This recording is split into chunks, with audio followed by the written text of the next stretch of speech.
Look, Marcus, this is obviously where a lot of it all started for you. Superstar now, doing the business for Man United, but what does it feel like when you come back here? The main message I always get from revisiting old places, old houses, old schools is just remembering who you are and where you come from. And obviously I have a lot of friends from around this area, and we used to come here pretty much daily. You know, we'd be here for hours, so to come back here, it gives you them good memories, but at the same time, it puts it into place, you know, remember where you're from. I mean, what was your routine? You said you was here kind of daily. What would that routine look like? I mean, this is familiar to me. Obviously, yeah. I'd be doing something similar, but what was your routine? So if we're in holidays, then we'd pretty much be here from when everyone wakes up until we used to go to shops around the corner. So we didn't used to go home for dinner or nothing. We used to get told off a few times as well. But so that was just literally in the holidays all day. When we had school, like 4 o'clock until it went dark, we'd be here and just messing about, you know, just doing whatever we could do. If we didn't have netting, we used to play different games where you had to hit the post to score a goal. So yeah, we just used to basically come here and just work with what we had. Would you ever come on here maybe on your own even, just to practice? All the time. Obviously I have 2 older brothers, and we used to ride up on the bikes, because I live about 5-10 minutes from this field, so we used to ride up on the bikes, and they'd be with a load of their mates, like playing big, like 11-a-side basically, and then I just used to be here, meant to be watching them, but just used to take a ball and just go and mess about on my own, and that's how it all started. Meant to just watch them, and then just fell in love with the game. And was that the point you started playing for the team when you was here? No, this was before the team. I was younger then. Must have been about 4 years old, because I wanted to join the team straight away. Even at that age, you wanted to join the team? Yeah, but this was, well, not many teams start at that age, these had a under 16, but there was players that were, I think, 4, 5, 6. So you play above, basically? Yeah, basically. Like there's a player at United now called Roshan, who's a year below me, but because of the structure that they had in place here, we could play together. And then it happened that he's just left the club now. So we've been together since we was this age, all the way until we was in the reserves together. So them type of journeys are what's these type of places hold special value. And I suppose the coaches that you had here, giving up their free time or whatever, of course, they must be sitting in a happy place, kind of seeing where you are now. Yeah, I think it's, you know, it gives them a huge sense of pride. This is where a lot of us fell in love with the game, but there's loads of examples from loads of different age groups, and especially at this place, which is all I can speak for, is they must be sitting at home with huge pride, because there's 5, 6, 7, 8, 9, 10, maybe more players that they've seen come through and play at the top level. The pictures, how we're kind of seeing them now, is it set out as you remember, or is it kind of moved around? I think it's a little bit different. Is there a pitch that you know you played on where you scored an unbelievable goal? This far side, but I think we had loads of small pitches. Oh, okay. So we used to do 5-a-side, 6-a-side. Yeah. But I don't think this big goals was here. So they had one main pitch, and then we had like 3 or 4 smaller pitches over that side. But that's where we was, like the younger ones, and then the older ones used to go on the big pitch. You had a smile on your face when I spoke about the goal. Was it a serious goal? That's where it was. So, right foot halfway line, missing stud in my left. Oh yeah. Chip from the halfway. Unbelievable.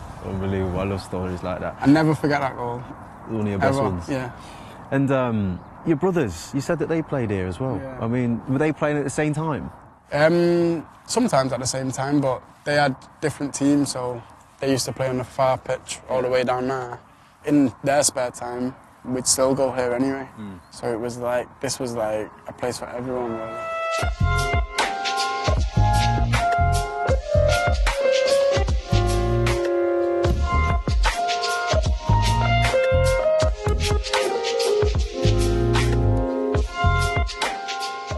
So mate, this is where you grew up? Yeah, it's a bit strange. It's the first time I've been back inside the house, but it's good. You know when we walked through the door, I was looking at you and you just smiled. Yeah. Like that. What was that about? Because I've seen, like, my friends still live around here, so I still come past the house. But being inside it gives you a different feeling. A lot of my mum's hard work was put into this house, so it's a special place. Yeah. And what about like memories growing up? Loads of memories. brothers, you got a sister who lived kind of a couple of doors down. Yeah. Was you a really tight family unit? Yeah, the furthest away was literally about 2 minutes. With my other sister that lives that side of the houses. Okay. But everyone was quite close by. I could go to anyone's houses because a lot of the time after school my mum was still working. But it was good having everyone close by. That was important for me. Of course. And when we walked in, you showed me your bedroom was at the front. I'm going to expose you. It's where you used to escape. I don't know if my mum knows this. It's too late, she knows now. She knows now. So when you were grounded, you used to hop out there onto the top of the shelter and then jump, and then you're gone. That's it. I'm gone until night. And if I was good at it, I used to sneak back up. Really? Yeah. So if I'd done it right. But you was athletic then, you knew those days you was... But most of the time I get caught. Of course. You think you're invisible when you're a kid, that's why, don't you?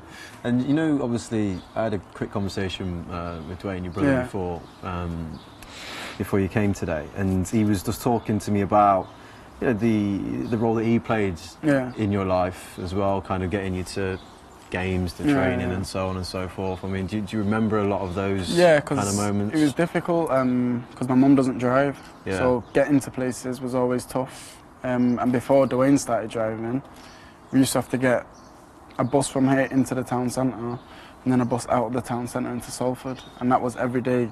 That's to get there and then to get back, and that was going on for about a year, 18 months. And then on top of that, you got your big kit bag, you got all your boots, your shin pads, and then it was just getting too much, so Dwayne just had to drive. So he learnt how to drive, got a car. Unbelievable. And then that was it from there. He's travelled everywhere. He's been to a World Cup now, so it's crazy. What stage did you think, I can do this now? I believe I can make it. I think watching, like me seeing other academy players start playing in the first team. Okay. When I was younger, there was like Mikado, Danny Welbeck, Ravel, Paul Pogba, Jesse. So they was getting in and around the first team. And then when I was about 15 at the time, 14 maybe, and me seeing them being around them type of players that was in the first team at the time, that made me sort of understand how realistic it is. And so when you're young, you have this dream of becoming a top player, and mine was always to be at United. And you get to 12, 13, a lot of your friends start to go to different places. They start getting cut off, and you start to not doubt yourself, but understand how difficult of a dream it is. And then when I seen them start playing and being involved, it kind of like made me refocus and like step on again. And that's what it is. That's what they like coming into the first team now for me. That's what I want to leave behind for the younger ones, for them to see how possible it is. Well, you're setting that example. That's exactly what you are doing. When you made your debut for United, was your mum still in this house? No, she just moved to Sale, which is the other side. But not maybe like 6 months, 7 months. Gotcha. So what I wanted to kind of just get a feeling of as well is, I mean, what it must feel like for you, kind of having walked into this house today, having dribbled around here, training, doing what you're doing, but actually achieved it, gone on and stepped out, within Old Trafford now, and to bring it to the present day, you're the main number 10, and you're leading from the front. What does that feel like now as well? It's a huge feeling inside me, but I think I always try and connect the two. So where I've come from and where I am today, I always want to keep them close by, and I think that's just for me. It's not really for anybody else. It's the way I want to go about things. And so even if I've not, like today we've managed to come to the house, but even if we've not, I might have been at his house or at my other friend's house. Keep you around the area most of the time anyway. And I think it's good for the kids, because a lot of kids here that grow up here, they can feel like they're stuck in an environment where it's difficult for them to make something of it. And I can be that example to them and just show them, because there's a lot of like youth centres and stuff around there, and there's a lot of talented kids around there. So I think it's important for them to see the light, see where they can get to, and if I can be that example to them, then I'd never miss that opportunity. Do you need it as well though? I think I need it for me. That's what I mean. Because it keeps me, you know what I mean? I know where I'm from, I know what I stand for. But I think it's important to need that, because it's very easy to become comfortable. And that was my 2 years ago when I first started playing, 3 years ago, that was my biggest fear, becoming comfortable with whatever you have. And things like this keep me wanting more. I want to talk about Ollie. Yeah. Obviously just come into the job. I mean, we're all stood here going, remarkable what he's done. It's crazy. What about for you personally? I think like just his presence around the building has changed everyone else really. Like you notice a difference in everyone, and that feeling is back to what it always has been. Growing up at United, that's what the feeling has always been like this, and to have it back like the way it is now is amazing, you know. And that's without even touching on what we've done on the pitch. How we've improved ourselves on the pitch and as a team, because that's where we can still improve a lot. But the feeling that I have now is that all the players and all the staff understand that, and when everyone's on the same page, you know, there's no telling how far we can get. We're in a place now in the league that was pretty much impossible 2 months ago, and so yeah, we're just looking to carry it on now and try and better ourselves, and you know, look forward to the next season.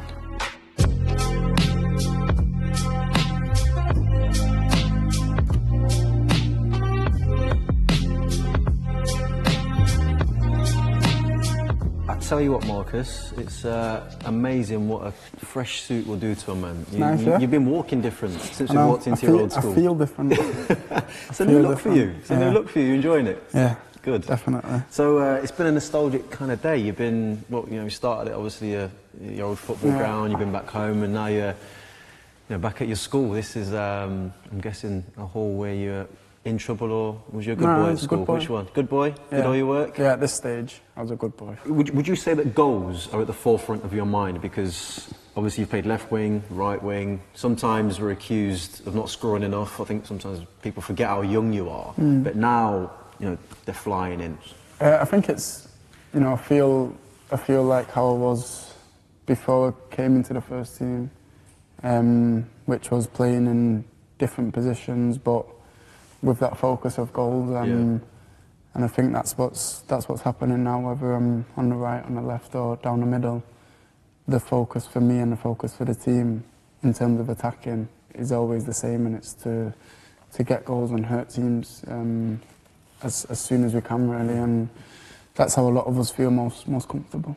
At first, when he was sort of trying to get me to buy into becoming a centre forward, it was difficult, because the main thing for me is that you don't see much of the ball sometimes. You might get one chance at goal, and you have to take that chance, and it's a different part of your brain to be a striker. It's completely different to the other positions, but I'd say, especially over the last 2 years, that's been at the front of my mind, and I've been trying to channel the way I play into getting goals and assists, which is ultimately which helps the team the most. But like you say, it's difficult when you've been playing on the right, you've been playing on the left. But now how we feel going into the game, it doesn't matter, because the main focus for me and the team is goals and assists, and the way we attack is to always score and get an end product from an attack. You can see that. You've supported the club as a boy, you know, played for the club as a youngster, worked all the way through. Who were the strikers that I suppose were your heroes, or didn't have to be strikers, players that were your heroes?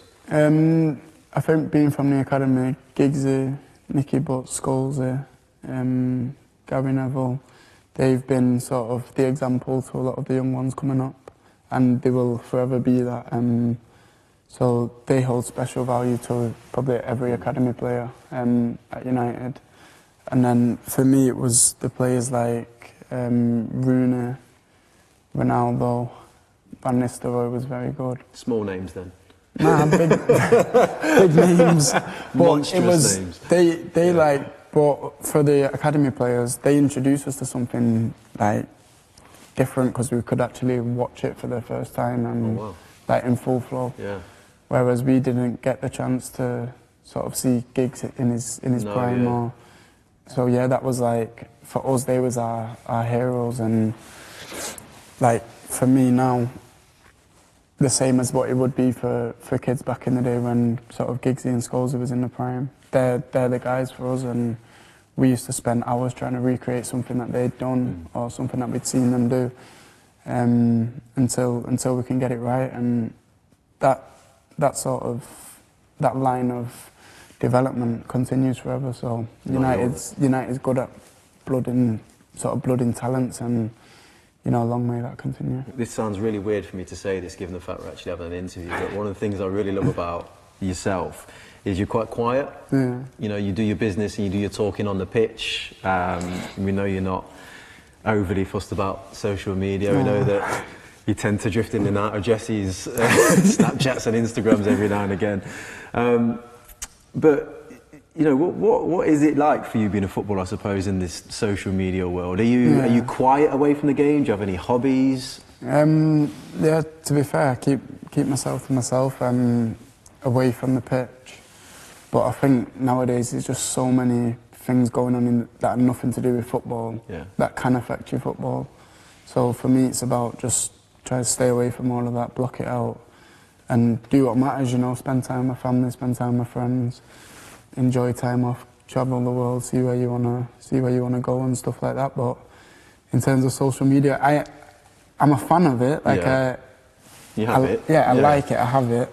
I enjoy it, but I don't like when it's the main focus for someone. Which most of the people that you see on it, it's not their main focus. They just do it because they understand what benefits it has, which it does have a lot of benefits, especially for the younger generation, because their reach is ridiculous now. And if you can spread positive messages through the social media channels, then by all means do that.